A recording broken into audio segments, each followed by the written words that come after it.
kind of funny. I don't even have. Oh, So it is always nice to revisit with old friends. I had met with Colette Davis for coffee pre-COVID in 2017. We talked about her business back then, and I reached out to her, and she made some time available now to catch up with us on what she's doing. Colette, thank you so much for taking time with us today. my pleasure. Thank you for inviting me. And so you're a probate attorney based in Culver City, California, That's correct. Yes. but you're also from North Carolina or practice in North Carolina, or what's the connection there? Yeah, I'm actually from Los Angeles, but I left Los Angeles back in 2005. Kind of spread my wings a little bit. I wanted to live on the East Coast, and so I landed in North Carolina in Charlotte, and I ended up being there for 11 years. Very nice. Yeah, so I'm licensed to practice law. I'm still licensed to practice law in North Carolina, so I go back and forth. My sister still lives there, so.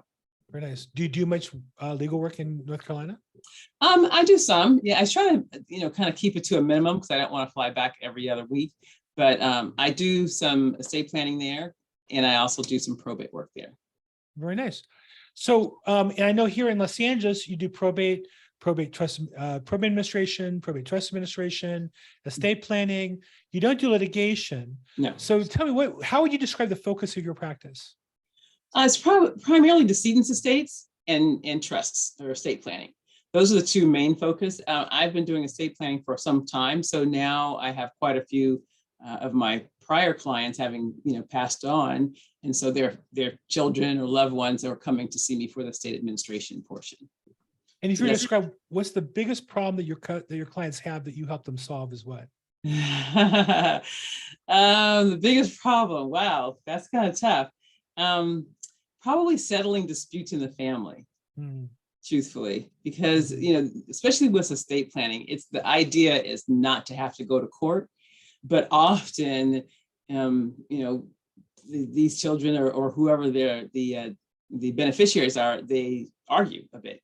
So trying to get them to understand that this is not the place to go. It's not going to be beneficial for them if they go to court and start arguing about the estate plan. The estate plan is pretty much what it is.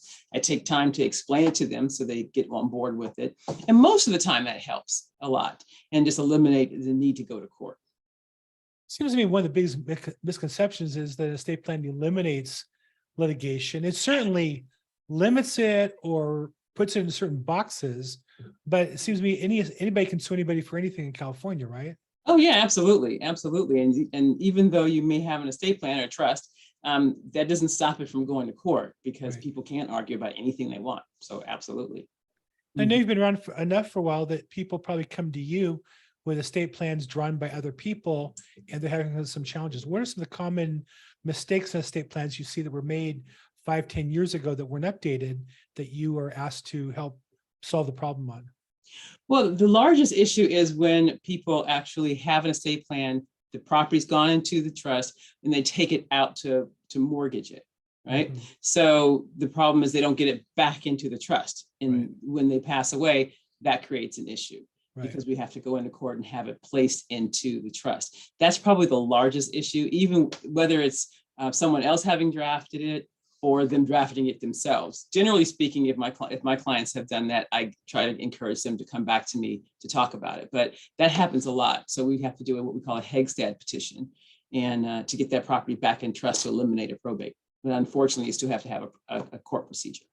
I've had clients say to me, well, it's not a big deal. I just have to do a Hegstad petition. So yeah, but the day you file that petition, your hearing date's 6 months out. Yeah, it's not a big deal. Right. I know. Recently, we filed something down in Orange County, and it took us, about a month and a half just to get a hearing date. Right. So there's a lot of delay right now. And yes, a Hegstad petition is relatively easy, but like you said, first of all, we have to prepare the petition, pay the filing fee, and then wait for the hearing date, which could easily be 3 months out. So certainly, yeah. In doing the estate plan, is there anything that you do or recommend? I mean, do you actually deed the property? I guess you're talking about people taking it out for mortgages. Yes. That's not even required anymore. That was required in the 80s and 90s, and some still sometimes is. Yeah. 2000. Well, I think lenders ask you to do it, but the reality is they're just being lazy because Fannie Mae, Freddie Mac accept now trusts, as long as you give them the trust documents. Yes. So do you have clients who call you up and say to you, oh my God, I have to have the property? Do you consult with them on that? Is that something that comes up from you, or the customers just do without talking to you, and then you have the mess to clean up later?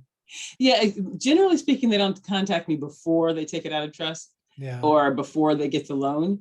Yeah. If they do, then I definitely advise them otherwise. But Yeah. most of the time, it's afterwards. Yeah. Yeah. And then I've seen cases where, you know, as a real estate agent, want to list the property, and they tell me, oh yeah, we have a trust, and they pull up the documents and all, but the property never got put into the trust. Yeah. So when you do estate plans, what do you do to encourage your customers to, I tell them you sold them a safe deposit box, but that only works if you put the gold and coins in the box, exactly. And lock it and hide the key. Right, if you right. don't put it in the box, right? Yeah. Well, yeah. I mean, I always fund the trust, so I do the filings for the deeds themselves. I actually had a client come in the other day, and it was pretty funny because she brought to her trust, and the trust was never funded. The property was in her name alone, but she was married, and so she was supposed to have put it into the trust or transferred it into a community property and then put it in the trust, whatever. Both the original deeds were in her jacket. So someone else had done it and told her, go file these things. Yeah. And then they don't do it because they don't even understand what that means most of the time. Right. So they just leave it however you receive it, or they receive it from whomever prepared it, is the way it sits. So if it doesn't get funded because the deeds weren't recorded, it ends up in my lap and we have to address it.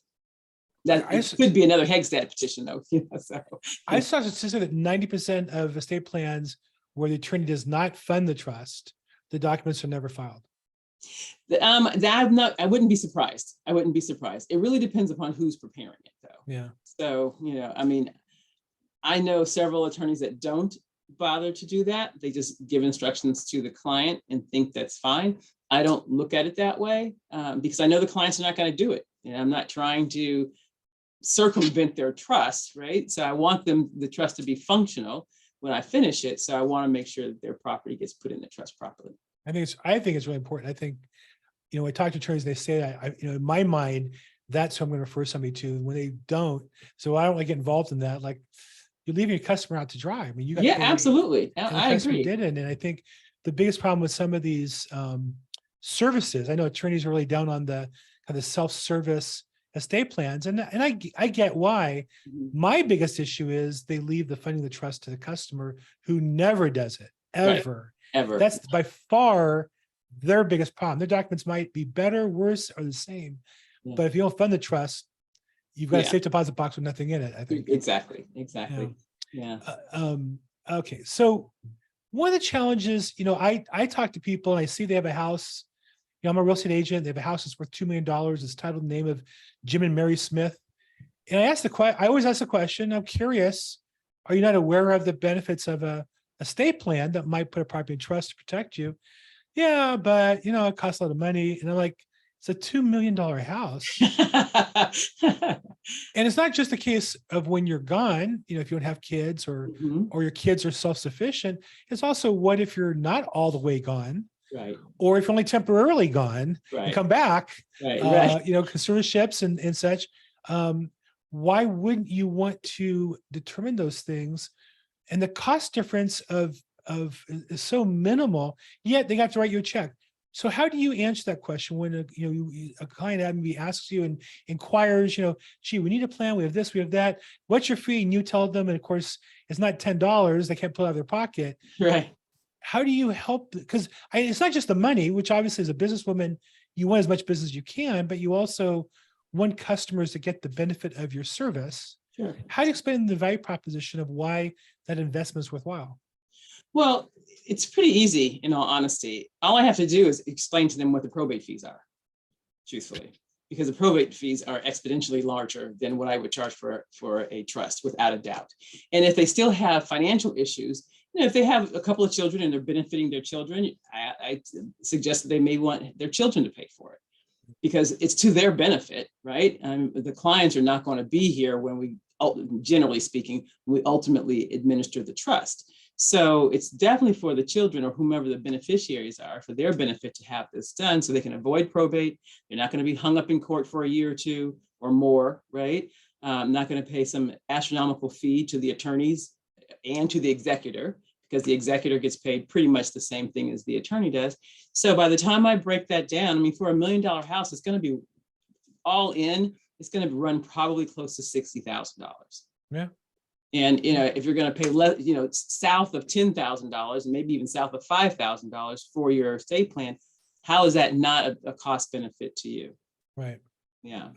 That's a good way to put it. Yeah. Yeah. I think what I'd love to do is make anybody who owns a house who doesn't have an estate plan, make them sit in probate court one day. Yeah, one day. Just watch it. Yeah, just watch, see how much which actually takes place in probate court. Or maybe not even the court, just in the hallway. You know those families have like 5 siblings and they're all fighting. Just sit and watch that happen for like 5 minutes. Yes. You would never allow that to happen. No, exactly. Yeah. But in addition to that, though, there is a benefit, like you mentioned, during their lifetime. So that could be a big benefit for them as well. Someone actually in place to handle their affairs if they're no longer able to handle them themselves. That's huge. You stay out of court again. There's no need for conservatorship. There's someone already put in place, whether it's a temporary ailment or something more permanent. You've already selected who you want. It's not the luck of the draw. Right.